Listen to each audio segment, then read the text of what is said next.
Discovery. Hi everyone, how's it going?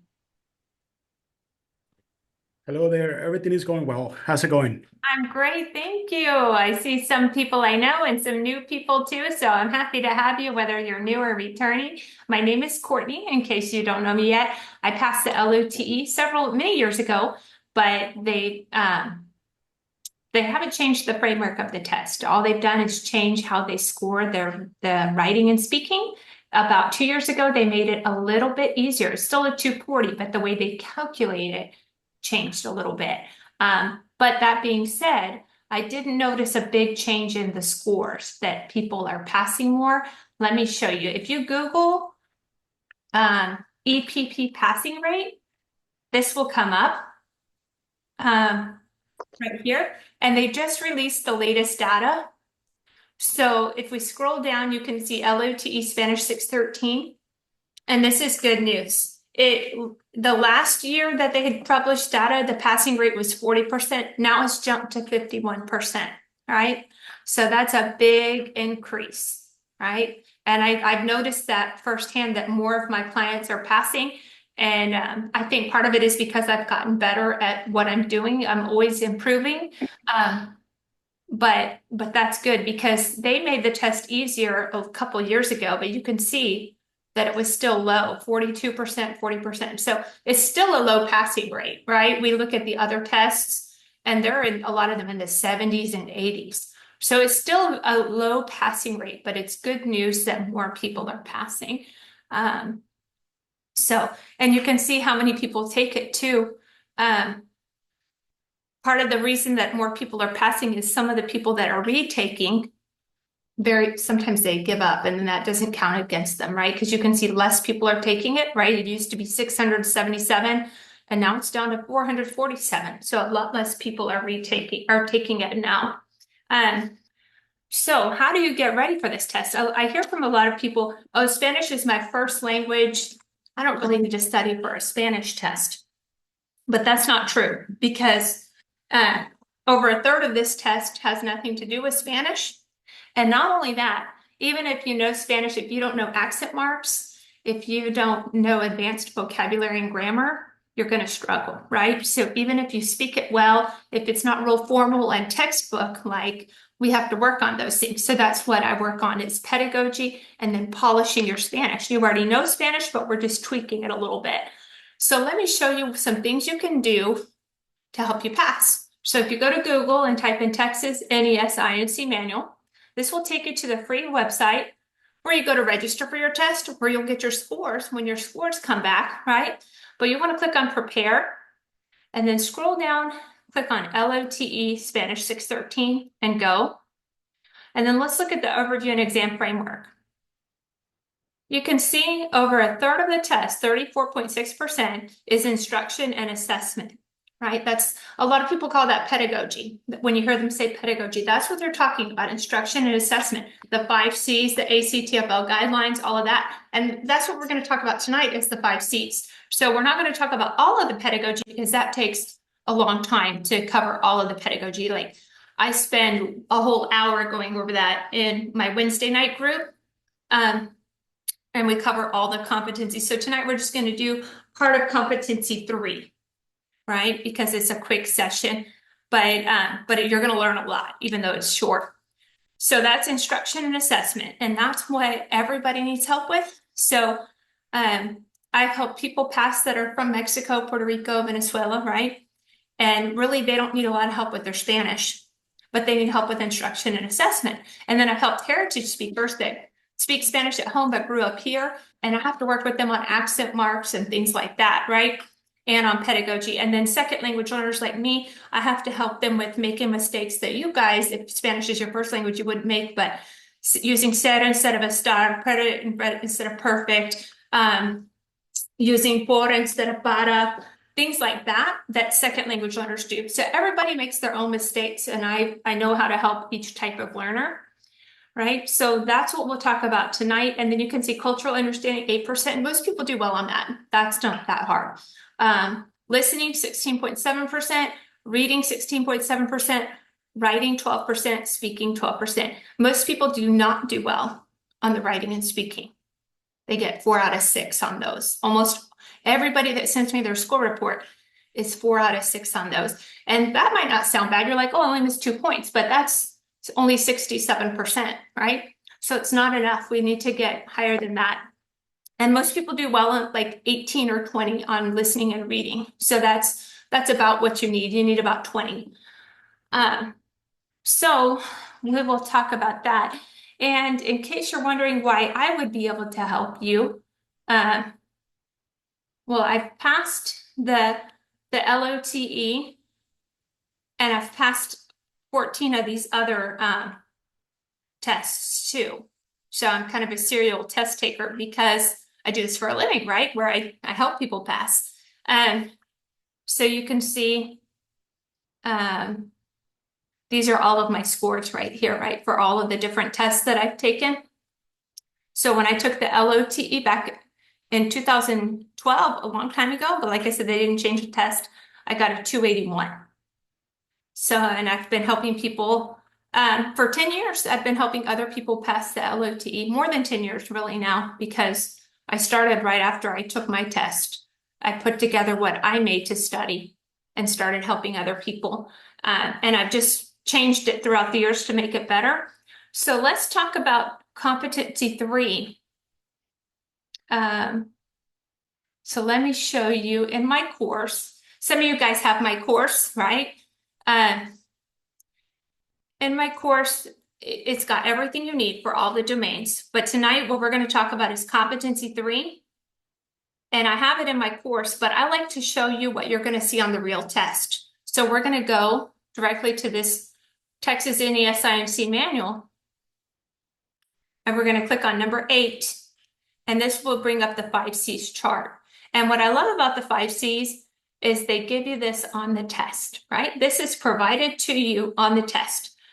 So to me, the 5 C's are the best questions because I don't have to memorize this stuff. I just have to know how to apply it. And that's what some people struggle with. So they can read the chart just fine, but how do they apply it to the questions? So tonight we'll practice a few questions. But first I want to explain these because you'll be able to answer the questions better if I explain them first. So this is one small part of the pedagogy, but some people tell me they get a lot of 5 C's questions on their test. And then other people tell me they get a lot of ACTFL. And then other people say, well, they get a lot of questions on the theories and the experts, right? So I don't know what you'll get, but you'll at least have some on the 5 C's. So the first standards are on communication. And we have 1.1. Students engage in conversations, provide and obtain information, express feelings and emotions, and exchange opinions. This one is called interpersonal communication. And it's the only form of communication that's two-way, where there's a speaker and a listener.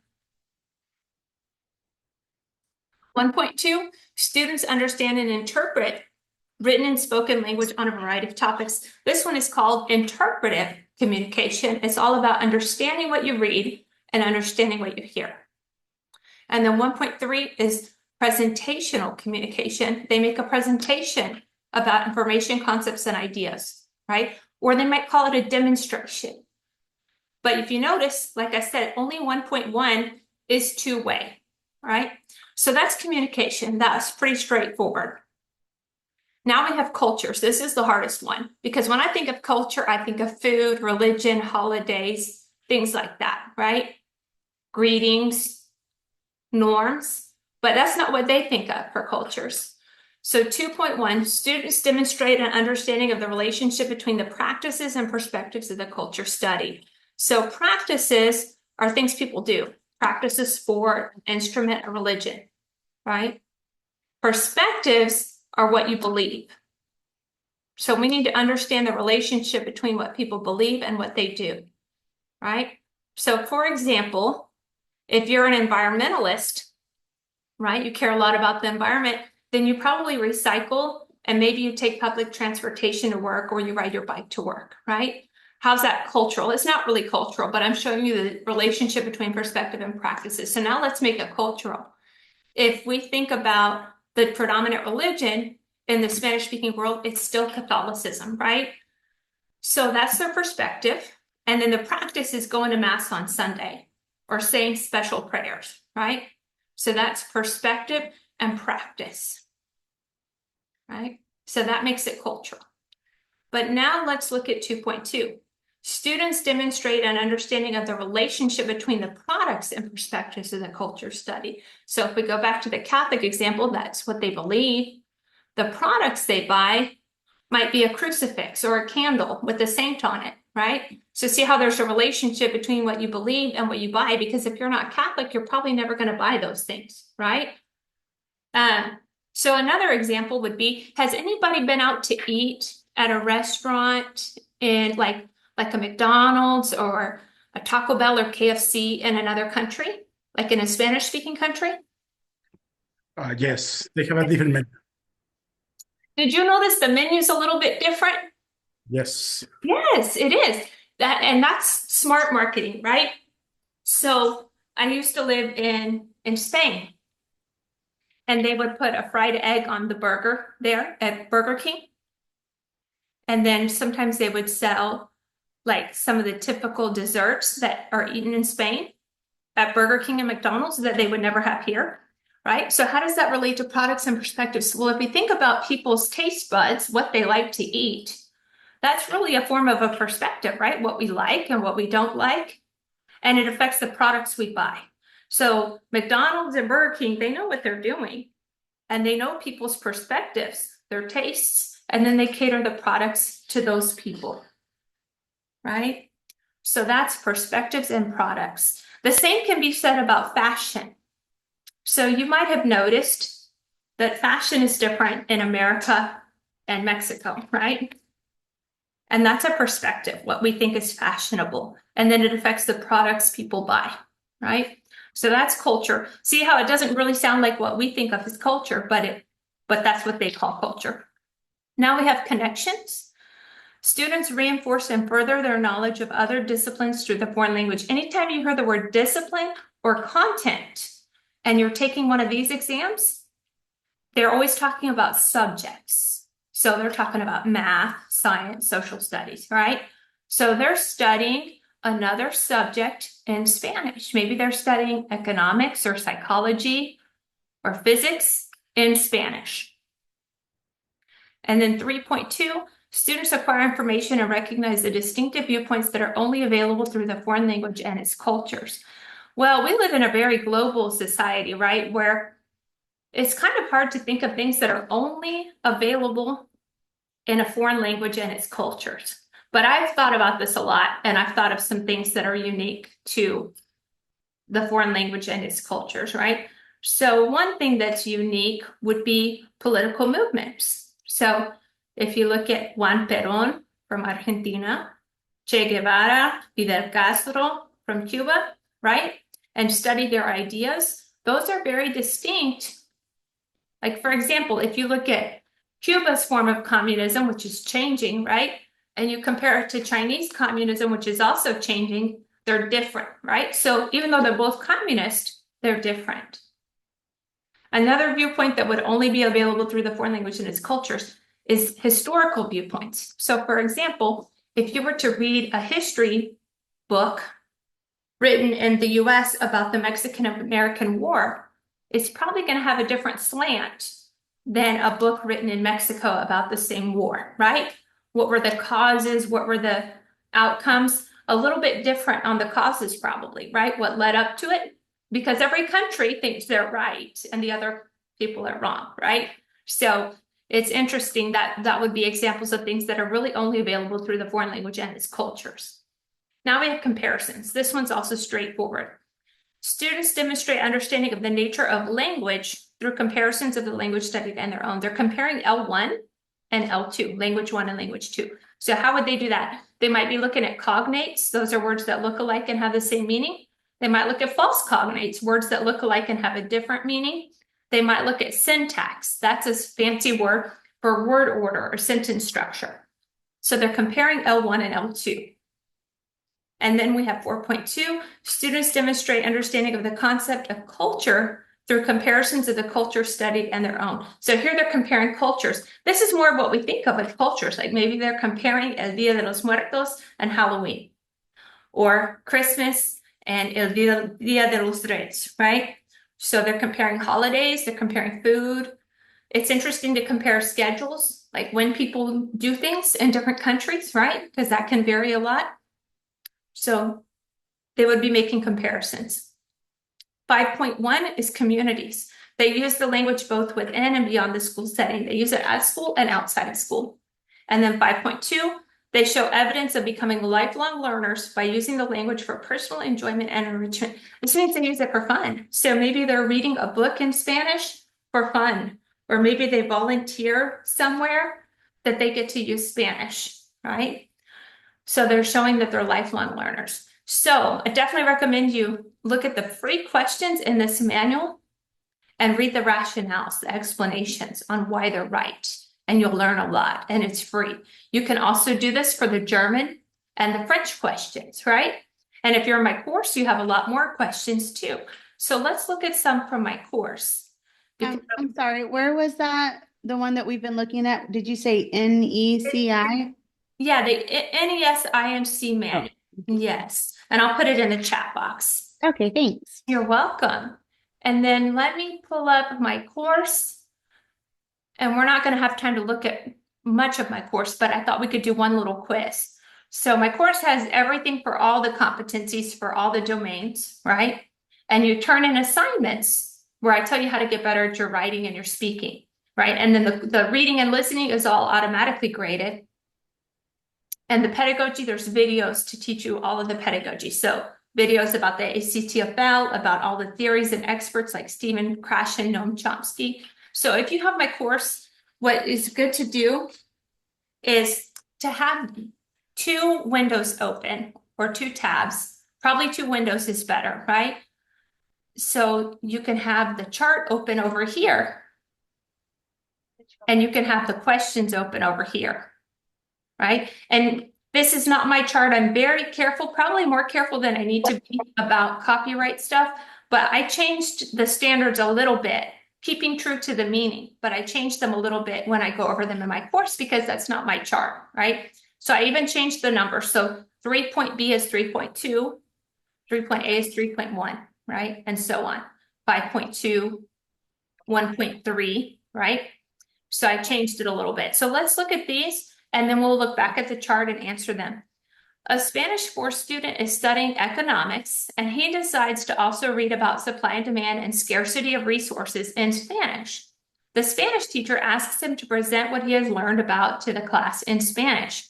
Which of the standards does this address? Select all that apply. They ask that quite a bit on the test. Select all that apply, which makes it super hard because there's no partial credit. You either get it all right or you get it all wrong, even if you had 2 of the 3 answers right. So let's look at each one and evaluate if it would be correct. So 3.2, I'm going to go to 3.2. Students acquire information and recognize the distinctive viewpoints that are only available through the foreign language and its cultures. Well, economics, supply and demand, scarcity of resources, that's not unique to a Spanish-speaking world, right? Those are universal principles. So that's not right. 3.A, students reinforce and further their knowledge of other disciplines through the foreign language. Well, he's studying economics. That's another discipline. That's a subject, right? So definitely 3.A, 3.1. 5.B. We go down here. Students show evidence of becoming lifelong learners by using the language for personal enjoyment and enrichment. Well, if we read it carefully, he's studying economics and he decides to also read about it in Spanish, right? So he's showing evidence of being a lifelong learner because he's deciding on his own to read about these topics in Spanish and do it for fun. So definitely 5.2. 1.C is 1.3. Students present information, concepts, and ideas to an audience of listeners or readers on a variety of topics. Well, the teacher asked him to present, right? So it is 1.3. Now 4.A, just 4.1. Students demonstrate understanding of the nature of language through comparisons of the language studied and their own. He's not comparing languages, so it's not that one. So see how I went through every single one, selected only the ones that were right. And then if you did miss it on my course, it would explain to you the correct answer, right? So you get an answer. Let's do this one. And And this one I'll let you guys answer. You can just put it in the chat box. Let me make this bigger.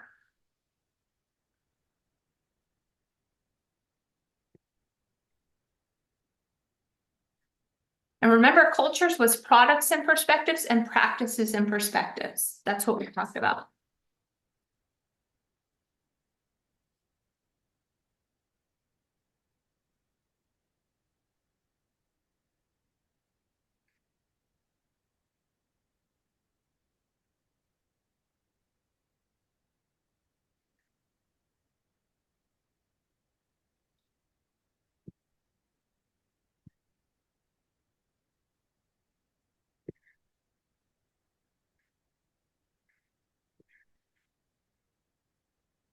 All right, Stacy picked C, yes. So she noticed, even though it's the one that probably sounds least like culture, right? It's involving a product and how it's related to their beliefs, their perspective and the product, right? So A is wrong because they're only presenting on a holiday, right? There's no product in perspective, no practice in perspective. Comparing, this would be the comparisons one that we talked about. And then going to a field trip, it's not products and perspectives or practices and perspectives. So I think we have time for one more. All right, let me make this smaller again so we can see both. A Spanish 2 teacher asks students to analyze syntax in English and Spanish and determine what they notice in common. Which of the following 5 C's does this address? So they're analyzing syntax. I briefly mentioned syntax. I don't know if you remember that. And then in the chat box, you can pull up the chart in case you can't see this here too well. But the standards are all 3 and 4. So I'm going to leave 3 and 4 open.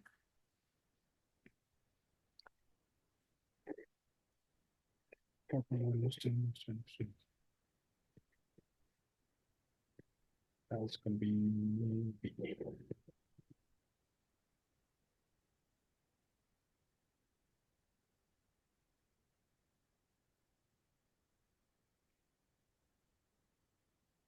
So people are picking B, which is 4.8, comparing language. That's right, because syntax is the word order or sentence structure, right?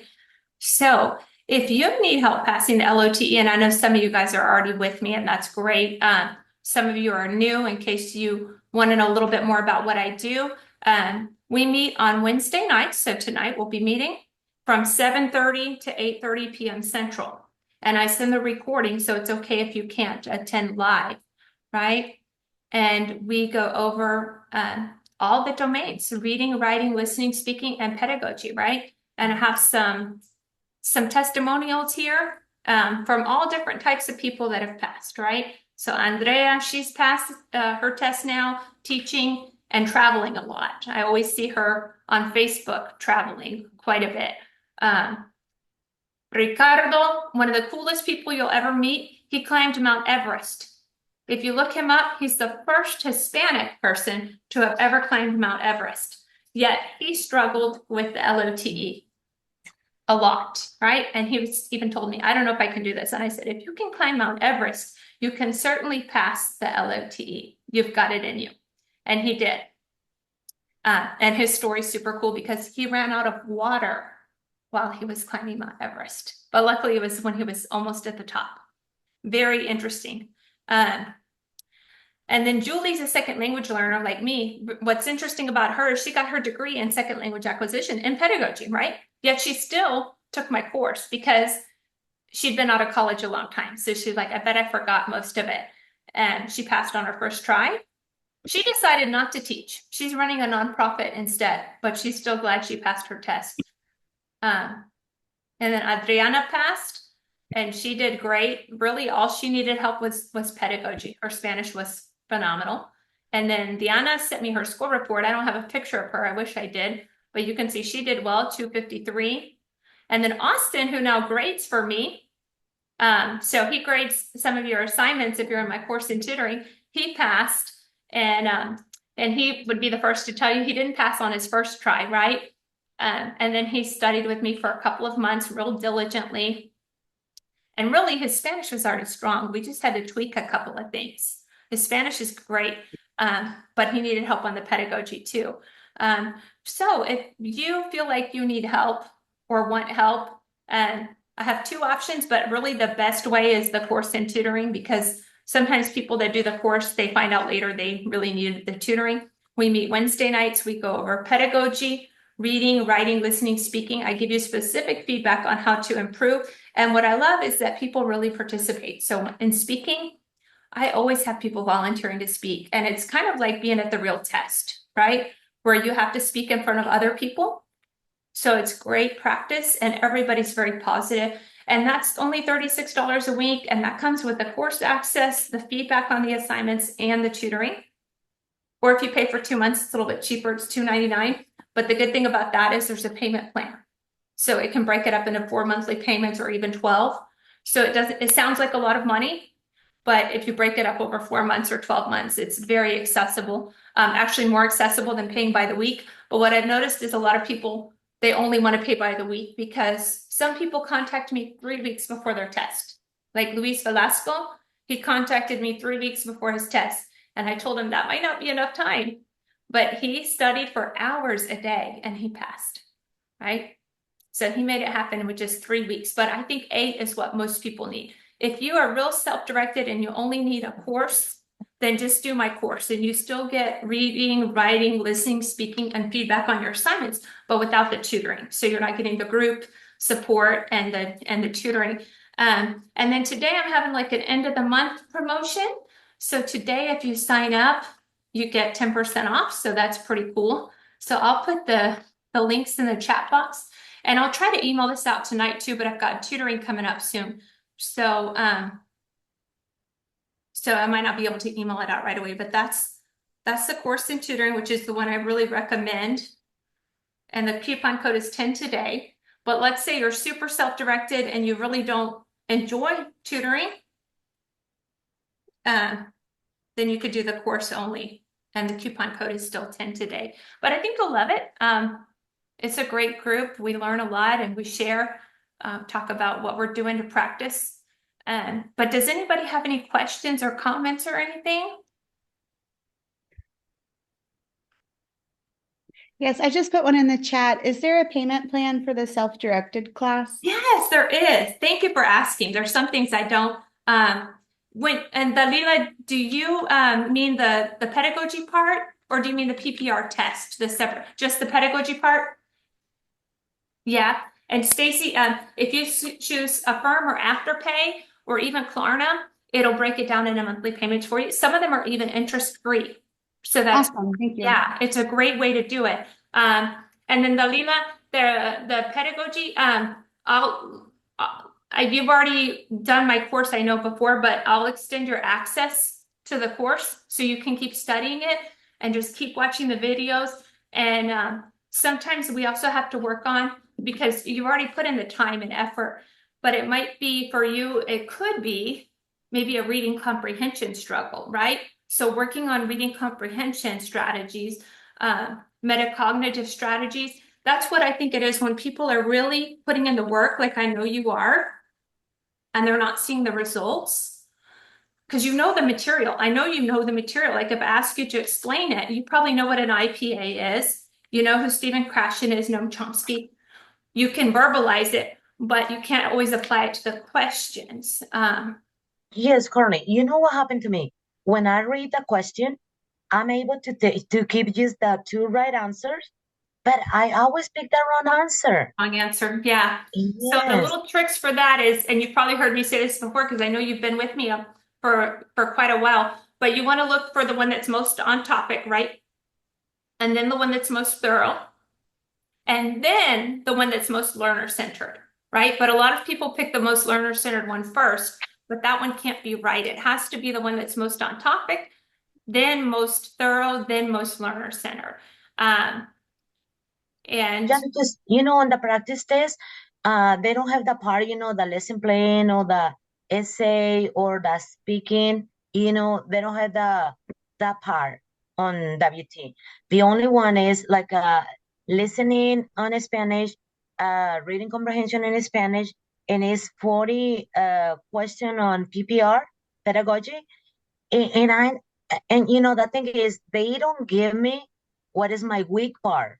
So I email the teacher and say, I need to know what part I needed to work on it. So I'm getting so frustrated because I don't know what is the part I'm missing. The Because only I thing know I've been working. Yes, I know you are, and I know you've really done everything you can do. The only thing you can do that this will show you a breakdown, um, and you've probably done it. I bet you've done it because I've talked about it before, but take this $10 test and it will show you the breakdown, how you do on pedagogy and how you do on listening and reading. Nobody grades your writing and speaking, but that will give you feedback. Well, Courtney, I was applying that one, but they never let me open the practice Oh, because I did yeah, before. definitely contact Pearson or whoever does this is Texas NESINC. I think that's Pearson.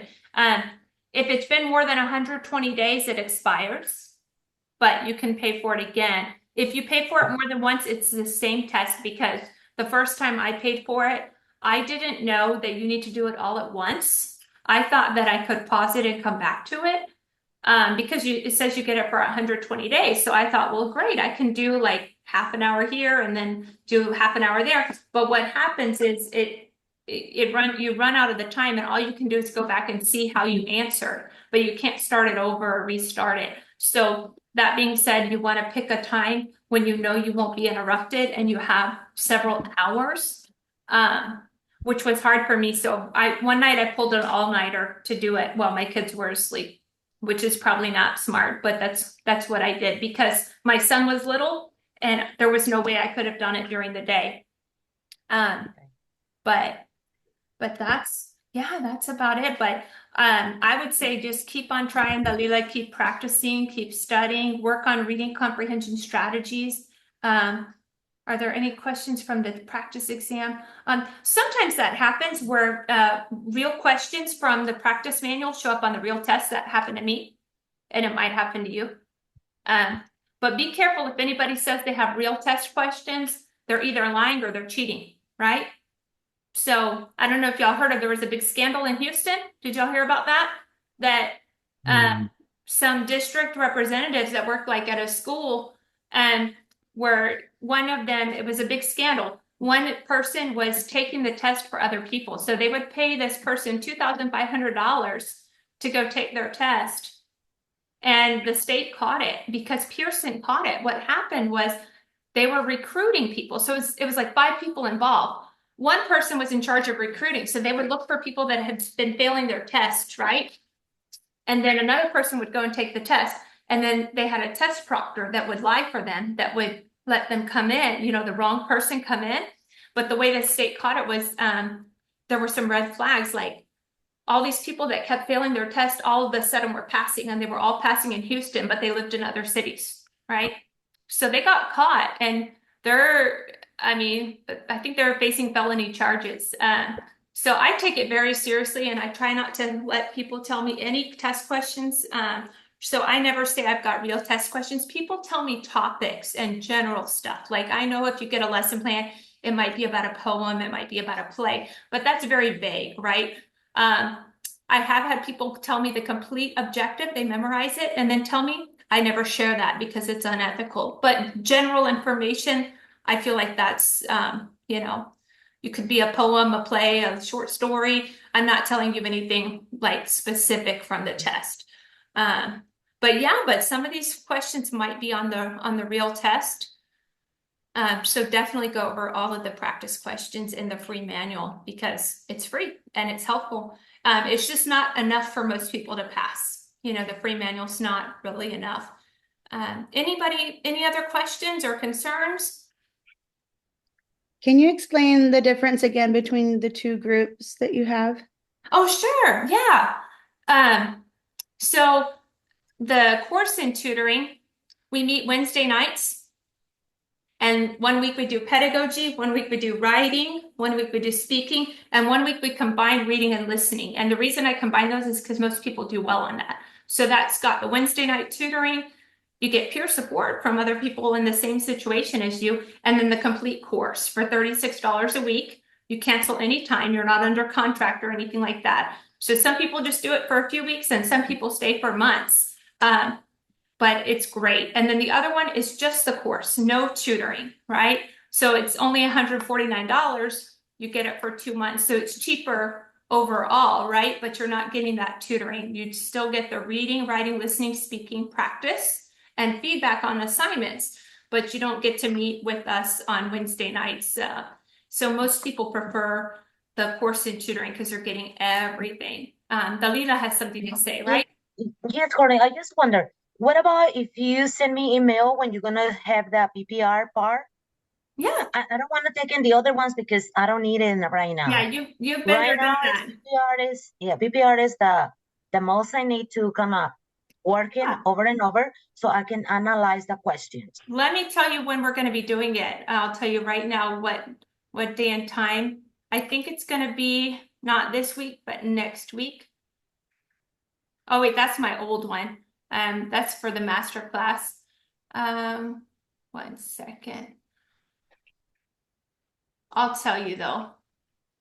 I just have to pull up my course real quick because I do tutoring for lots of different tests. So sometimes I forget which test, what schedule I'm on. I always have to log on early and see what did I do last week? What am I doing this week to get ready? So this is good because I'm doing it tonight. So I need to know what I'm doing tonight. I always forget. Okay. What is the difference, the PPR 190 and the PPR on LOTE? The 190 is the BTLPT. That's the bilingual target language proficiency test that bilingual teachers take. So that's it's basically just a Spanish test. There's no pedagogy in it.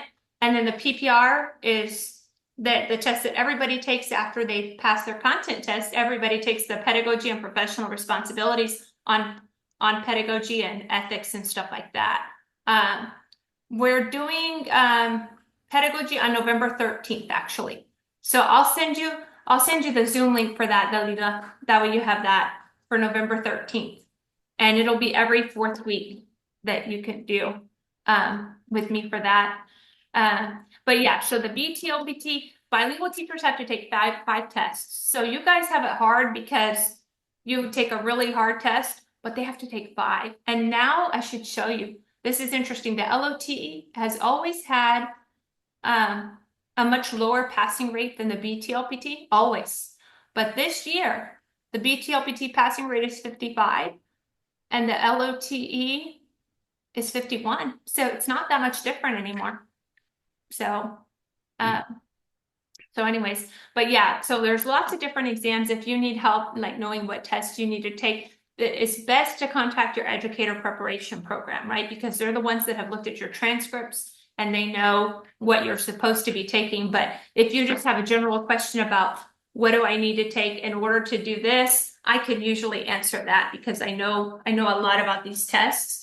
But they'll look at your transcripts and see if you can get permission to take the test or not. That I wouldn't be able to tell you. But yeah, but Dalila, if you want to talk one day, just give me a call and we can talk about maybe like reading comprehension strategies. Usually I'm driving every day at 4 p.m. I can put you on speakerphone. And then it's like you're not interrupting anything at all, as long as you don't mind hearing my kids in the background. So yeah, any other questions or comments? I have one other one. What topic are you doing with tutoring tonight? Yeah, tonight, let me see. I just pulled it up. Where did I got too many things open here. Tonight we are doing oral expression and the lesson plan. I combine that way we can fit everything in because the speaking goes kind of fast and we'll be going over the lesson plan too. So that'll be great. And then next week's listening and reading. And then after that, pedagogy and then writing and the accent marks. So I teach the accent marks. So when I say writing, I'm talking about writing in Spanish. Like tonight, we're talking about the lesson plan, which is in English, right? So you have to write in English and in Spanish. So tonight we'll do the writing in English, the lesson plan. I don't specifically go over the essay in English. It is in the course, but we don't do it in tutoring to save time because almost everybody I work with can already write an essay well in English. So I try to really maximize tutoring for what what you're going to get the most bang for your buck, right? Where we're going to get the most improvement. So, because everybody's already had to write English essays. And the PPR would be for the Spanish class, like not the regular, like alternative certification PPR. So the PPR is a totally different test. That's the pedagogy and professional responsibilities. I do have a course for that if you're taking that. But a lot of people call the pedagogy for LOTE PPR. It's not really the same thing. The pedagogy for LOTE is just pedagogy. It's not professional responsibilities. That's a whole different test that everybody takes after. So it's only pedagogy, instruction, and assessment. And that's what we do on November 13th. But I do have a course for the PPR. So once you pass I don't recommend studying for 2 tests at once. I don't think that's a good idea. But when you're ready for the PPR, let me know and I'll send you the link for my course. It's a great course. I don't do tutoring for the PPR very often because most people pass the PPR with just studying without tutoring. But every few months, I get enough people that want tutoring and we meet and do a crash course. So I just did that a couple weeks ago and it went great. But usually the people that struggle with the PPR, English is their second language. It's harder, right? But if it's your first language, it's got a really good passing rate. Thank you. You're welcome. Well, thanks to all of you guys for coming, for participating. If you have any questions or maybe you didn't catch the link or the coupon code or something, you can text me or call me at that number. And then I'll try to email out the links tonight in the recording if I get a chance before my next tutoring. That way you can take advantage of the coupon code. But thank you guys so much. And hopefully I'll see some of y'all in tutoring. Thanks. Have a good night.